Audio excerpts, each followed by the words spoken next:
اب جہاں تک بات ہے کہ ان کی پنشمنٹس یا سارا کچھ، تو وہ ویسے ہی جب اگر وہ دھوکہ دہی میں جائیں گے تو وہاں پر تعزیرات پاکستان ہمارے پاس اویلیبل ہے، وہ پھر اس میں پنشمنٹس وغیرہ آ جاتی ہیں. بالکل صحیح. قاری صاحب، جس طرح سے میڈم نے فرمایا اور جس طرح سے ہم نے چیلنجز کی اصل بات بھی کی، اب آہستہ آہستہ وہ چیلنجز سامنے آ رہے ہیں، اور ظاہری بات ہے کہ مختلف کنسلٹنسیز میں فائنل ڈرافٹ بنانے میں جس طرح سے آپ نے فرمایا بھی کہ PCWR کا ایک بہت بڑا رول ہے. تو آپ کیا سمجھتے ہیں کہ اس وقت یہ جو مسئلہ ہے، کیونکہ پنڈت کے رجسٹریشن کا جو مسئلہ ہے، اس میں ہے کوئی چیلنجز، اور یہ جو راہ ہموار ہوئی ہے، جس طرح سے میڈم نے کہا کہ صرف ایک سڑک بن گئی، اب اس پر میک اپ کرنا اور اس پر اشارے لگانا اور اس پہ باقی تمام تر جو تارکول ڈالنا، یہ بات کا کام ہے.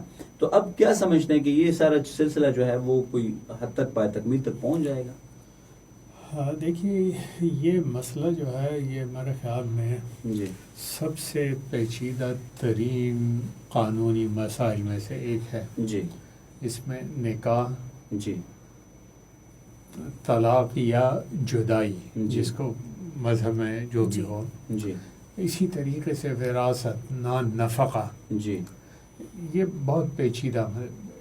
اسلامی فقہ میں بھی جی اس کی مکمل تدوین جو ہے اس کو کئی صدیاں لگی، جی تب جا کے وہ ایک جو ہے نا ہمارا مسلمانوں کی فقہ جو ہے وہ وجود میں آئی. جی پھر موجودہ دور میں جب اس کی جو ہے نا کوڈیفیکیشن جو ہے نا، یعنی دفعہ وار ترتیب اس کی، وہ تو اسے یہ سب معلوم، یعنی کب سے یہ جاری ہے، اور اب سے یعنی اب بھی حکومت مختلف قوانین کے اندر جو ہے نا وہ تبدیلیاں اور جو ہے نا تصحیح وغیرہ وہ اس کی ضرورت محسوس کرتی رہے گی. جس میں ہم صرف یہ چاہتے ہیں کہ فی الحال ایک آغاز تو ہو جائے، ایگزیکٹلی جو ہے نا نکاح کرنے، اس کو رجسٹر کرنے، کون نکاح پڑھانے کا جو ہے نا اہل ہے، کون اس کو رجسٹر کرانے کا اہل ہے، اور اس کو رجسٹر نہ کرائے تو کیا ہونا چاہیے.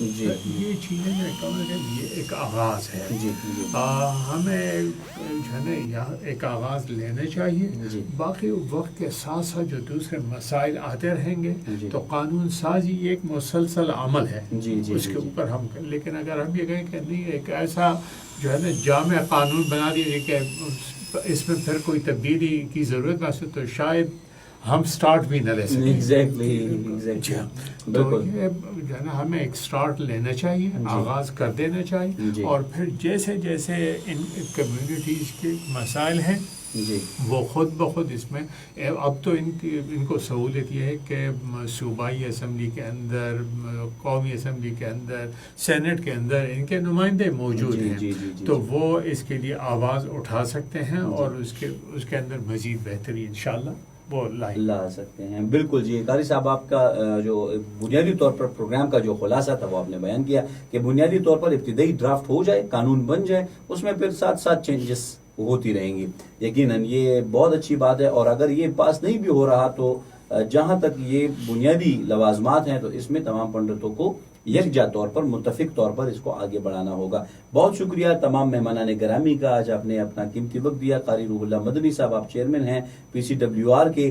پنڈت شام لال صاحب، آپ ہندو برادری کو ریپرزینٹ کر رہے ہیں، کمیونٹی ممبر بھی ہیں اور ساتھ ہی ساتھ ان کے رہنما بھی ہیں. اور میڈم زارا اشتیاق صاحب ایڈوکیٹ، آپ ہائی کورٹ کی وکیل ہیں اور سوشل ورکر بھی ہیں اور PCWR کی ممبر بھی ہیں. بہت شکریہ آپ تمام کی آمد کا. اسی کے ساتھ ہی آج کے اس پروگرام کا وقت اب اپنے اختتام کو پہنچتا ہے. PCWR یا Pakistan council of world religion پرعزم ہے کہ جہاں پہ بھی انسانوں کے لیے امن و آشتی کا سلسلہ آگے بڑھانا ہو، اس میں بنیادی طور پر تمام سٹیک ہولڈرز کو، اختیار مندوں کو بٹا کر ایک بہتر اور زبردست قسم کا لاہ عمل مرتب کیا جا سکے تاکہ انسانوں کے لیے آسانی ہو اور معاشرے میں امن کا قیام 100% ممکن ہو. اسی کے ساتھ اس کا پروگرام کا وقت اب اپنے اختتام کو پہنچتا ہے. اللہ نگہبان.